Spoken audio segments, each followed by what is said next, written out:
one of the craziest, most brilliant things ever to come out of Japan. And yet, this blast of a car really wasn't very successful. Let me tell you the story of how it came to be.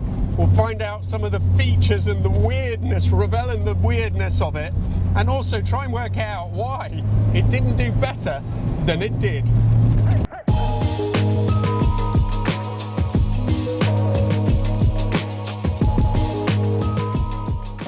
Let's start with the name, Autozam. It was made up of auto and then the first three letters of Mazda spelt backwards.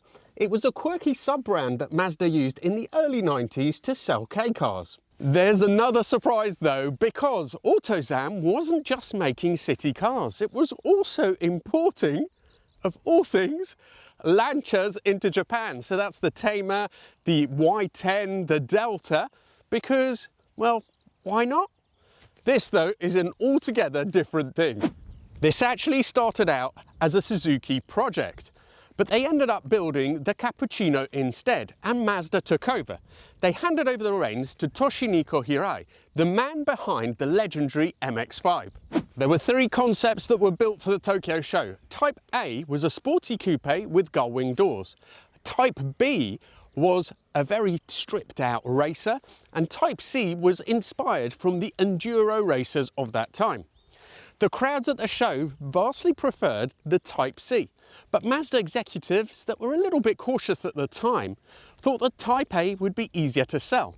So this gull-wing sports car was picked and greenlit for production. Surprisingly, most of the testing happened here in the UK at the Millbrook Proving Ground, but despite that, this was never sold outside Japan. Maybe that's why almost nobody knows about these cars, but once you've seen one, you don't forget. In total, just 4,392 AZ1s were made, and that's a fraction of the 30,000 odd Honda Beats and Suzuki Cappuccinos that were made. Why is that? Well, it was just too expensive, too cramped, and maybe just a little bit too weird for its own good. This one is even rarer. It's a Mazdaspeed version, officially introduced to showcase the parts that were available for the car. The body kit features a special bonnet, rear wing, and unlike the production versions, these came all in one colour, and that would have been either red or blue. It also came with a host of mild go faster options, so that included stiffer anti-roll bars front and back, stiffer lower shocks, and a freer flowing air filter and exhaust.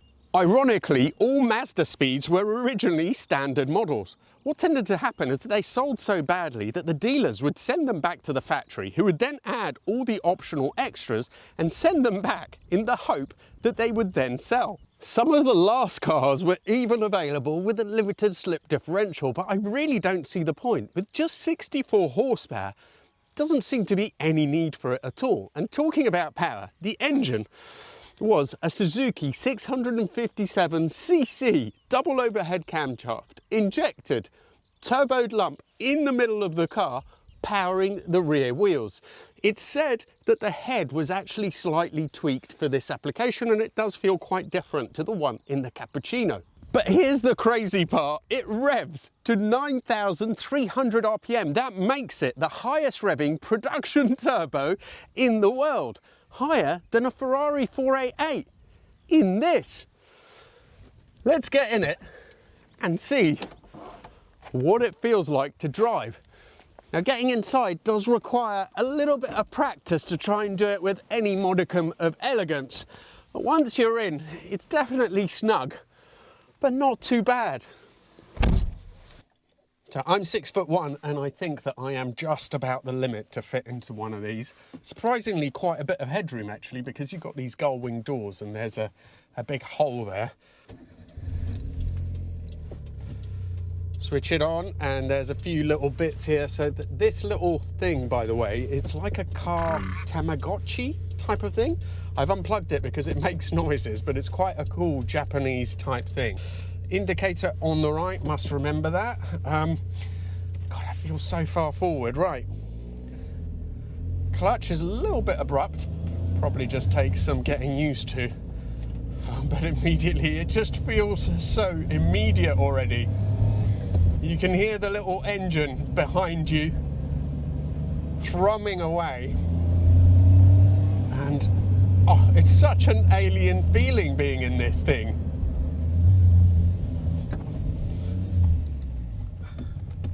So trying to brake there, but ended up pressing the accelerator. Obviously pedal box is quite cramped, as you would expect from such a tiny car.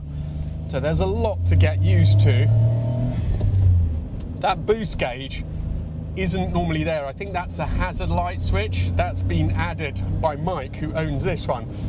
Thanks, by the way, for bringing it down, Mike. I'm so happy to be able to try one of these things, that they're just so cool. A quirk of the gull-wing doors, I think, is that you've got this sort of half little window here. You don't have a full window, or maybe it's a nod to the racers. I don't know why they have it, but funny thing is, you've got the winder. It's manual, great as well. Keep the weight down, and it's literally one turn, and your little slot of window opens up. So there's a real immediacy about the steering that you get from this type of uber light mid-engined car. My Lotus Elise S1, in my mind, has probably the best steering that I've ever experienced. I've not been in anything that comes close. I think this won't be as technically accomplished, it's not as precise, but in the weighing and the way that the car responds, they are really quite similar, which is a huge accolade. I just think for me, space will be an issue. I'm finding it really quite cramped. So far, driving it at these speeds, the clock's in kilometers an hour. He has a Game Boy normally that he puts there, which reads out in miles an hour, but at these lower speeds, it's doing 4,000 revs, and it feels fairly gutless. So we're coming up to my favorite junction now, so we'll take it through the gears.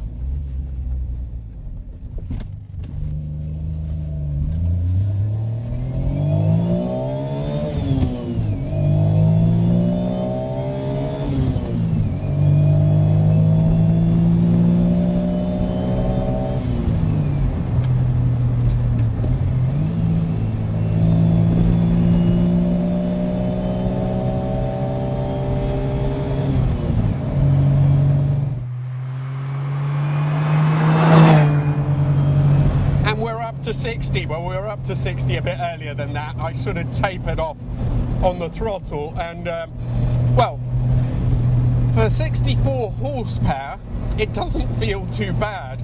What I do love about it, again, it has a real race car feel. It's like having a little chainsaw behind you. Really love the character of this thing.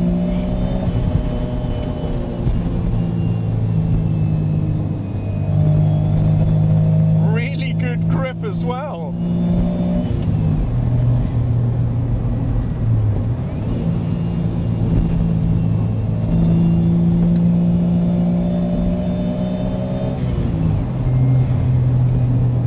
It's wonderful, absolutely wonderful, and I think the main thing which comes across is that it's just the ability of this to make you feel like you're in a racing car. And it really does, trust me, I don't know what it is. The fact that you can hear the engine right behind you, the way it responds to controls and inputs.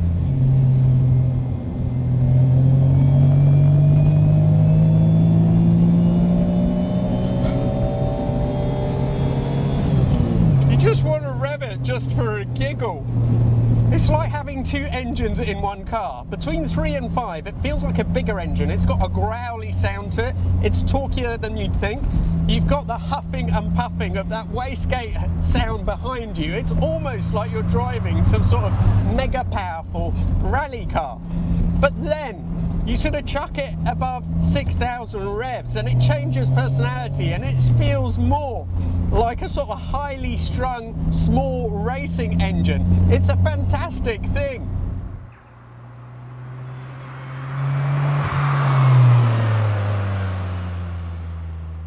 What's incredible for such a small high revving engine is the power band. I mean, it seems to go from sort of between 4 and just over 9. So on this road, really, if I wanted to, could probably just keep it in 3rd gear.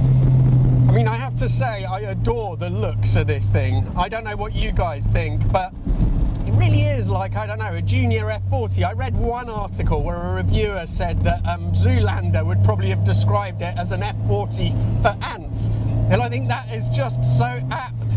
It's a brilliant, mad-looking thing, from the little strakes at the side, to the wing, to the deep front spoiler, to the little bug eyes. I mean, it's just a brilliant bit of mad Japanese design.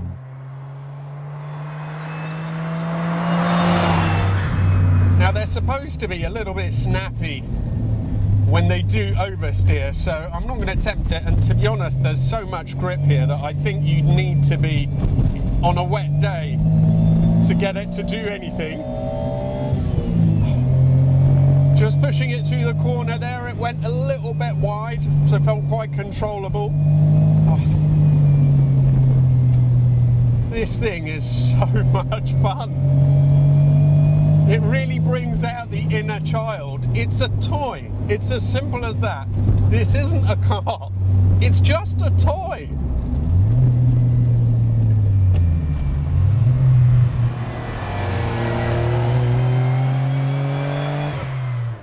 Let's just take it through the gears again.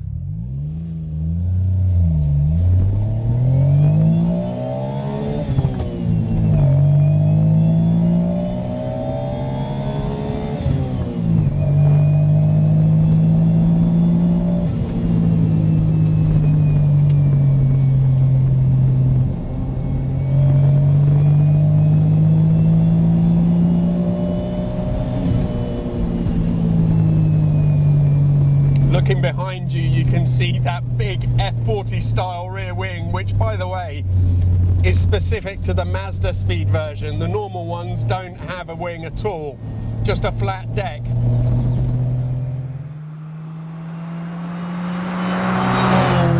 It's lovely, it's so nice. I defy anyone not to like this. As I've already mentioned, I would have a problem with the size of it. I just feel pushed just too far forward. Another half an inch at the back and it would make it so much more pleasant for me. But it makes the experience a bit more focused, which is no bad thing, I suppose. It's smooth, the little chainsaw buzzing behind you is keen and eager to please. And honestly, doing completely legal speeds. I keep looking down thinking I'm doing about, I don't know, 70, 80 miles an hour, and then I look and I'm doing 40. What a brilliant thing. We've been going all wrong with cars all these years. Why on earth have we concentrated on making cars faster and grippier when neither of those things really give you driving pleasure? What gives you pleasure is the feel that you're doing that, and this does it incredibly well. It's amazing. I have to applaud Mazda for making this thing. It's just it's one of the examples of the incredible spirit that the Japanese had in the 90s. They produced some mind-blowing stuff, some incredibly fun stuff. I love it.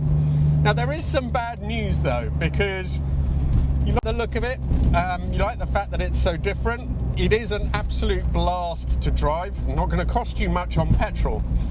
But if you wanted to buy one, well, that's not so good. Obviously, they made very, very few of them. And it's probably the most kooky, the weirdest of all the K cars. So that means it is hugely in demand. So I think I'm going to shock you when I tell you that the last couple of these that sold in the UK, I think there's one for sale now, but the last couple that sold went for around 25 to 30,000 pounds. Now that seems like a lot of money. You could get an awful lot more car for that, but it's not really about what you could get, it's about what this gives you, and in those terms, £30,000 is a snip, because it's an experience that you will not get from anything else. You know, this really is almost unique in the way it feels, the way it handles, the way it drives.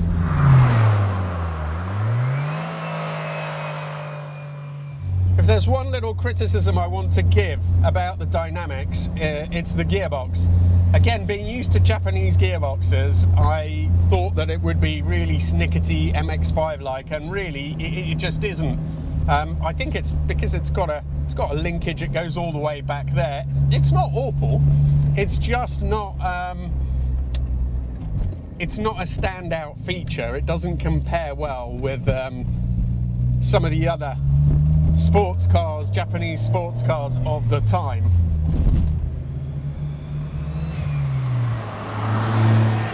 If you want to feel that you can make your local roads into a racetrack and do it legally without breaking any speed limits, there's no car that does it better than the Autozam.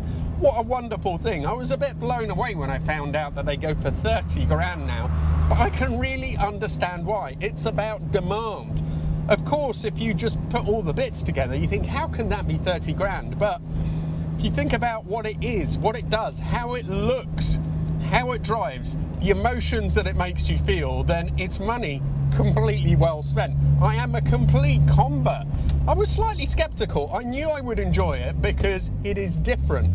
I always like any car which offered something special, but it's just the way it makes you feel is priceless, really. A huge thanks to Mike for bringing this down today. I've had so much fun.